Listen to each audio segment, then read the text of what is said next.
الرحیم یا رحمان یا رحیم.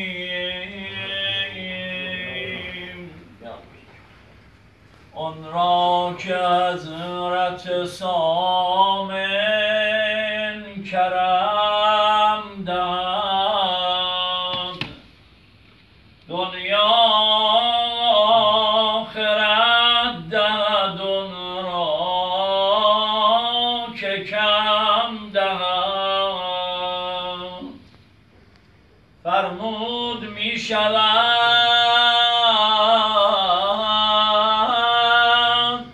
همه حاجات او روا،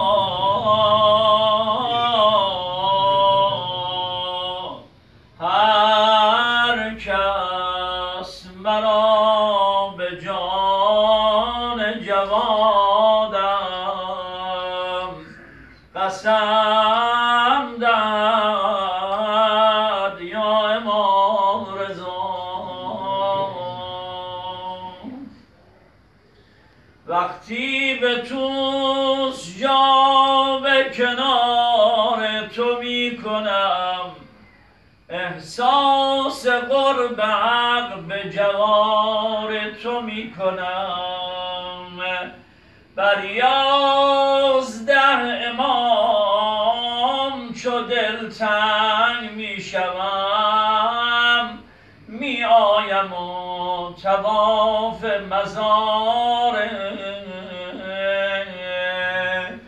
تو می کنم. فداد برم امام رؤوف یا علی ابن موسی. یک حج به نامه عملم ثبت می شود، با هر قدم که رو به دیار تو می کنم. قربون قدم های شما زائرین امام رضا من برم. اینو یقین بدونید دعوت نامه علی ابن موسی رضای اینجا آمدید. اگر عنایت امام رضا نبود شما کجا، اینجا کجا؟ امیدوارم با زیارت مقبول برگردید با آغوش گرم خانواده‌هاتون. ولی هر زائری که به زیارت میره وقتی برمیگرده سوغات همراهش میبره. اجازه از محضر امام رضا میخوام یه جمله‌ای بگم. فردا هم یه زائری به کربلا میاد،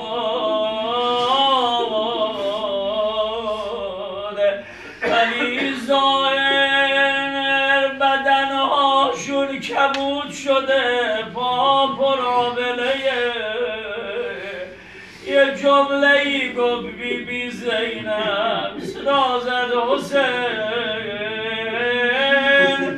داداش اگر نامحرما اینجا نبودن نشانت دادمی جسم کبودم حسین.